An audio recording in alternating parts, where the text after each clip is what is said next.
ఏం రో అందరు గిట్ల ఎర్రటెండలని అడిగి రోడ్డు మీద కూస్తుర్రు. ఏంది కథ అని చూస్తుర్రా? ఏం చేస్తారు పాటు, నీళ్ళ కష్టాలు అట్లున్నాయి.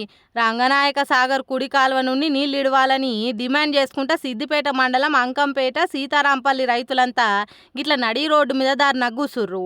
ఇప్పటికే ఇరిగేషన్ అధికారులకు ఎన్నిసార్లు మొరబెట్టుకున్నా మా వాదలు పట్టించుకున్న పాపనవోలేదు. కాంగ్రెస్ సర్కార్ అధికారంలోకి వచ్చినాక అసలు మా రైతుల కష్టాలే పట్టించుకుంటలేరని మొత్తుకుంటురు పాపం. ఈడ తెలంగాణలో రైతుల తిప్పలు ఇట్లుంటే గిటు చూడురి ఇంకా అధ్వానం.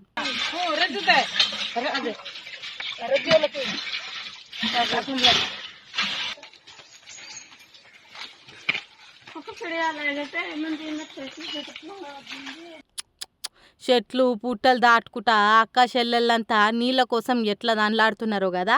మళ్ళా నీళ్ళేమన్నా తాజాగా ఉన్నాయా అంటే అది కాదు. విశాఖ అనకాపల్లి జిల్లా పెదగరువుల తాగనీకే నీళ్లు లేక కొండలు గుట్టలు ఎక్కి దిగి బిందెలతోని బురద నీళ్లు మోసుకపోతురు ఆదివాసీలు. జర ఇరు సర్కారోళ్ళు పట్టించుకొని గీ నీళ్ళ బాధలు తీరిస్తే బాగుండు అని మొక్కుతుర్రు గీ వార్తలు చూసినాక.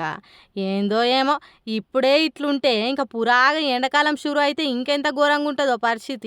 జర ఓ పబ్లిక్ నీళ్ళని చూసి వాడుకోర్రి. ఉన్నాయి కదా అని ఎట్లా పడితే అట్లా ఒలకబోయకుర్రి. కనిపిస్తున్నాయిగా నీళ్లు చక్కగా లేక జనాలు ఎట్లా తిప్పల పడుతుర్రో. ఏమంటున్నాం?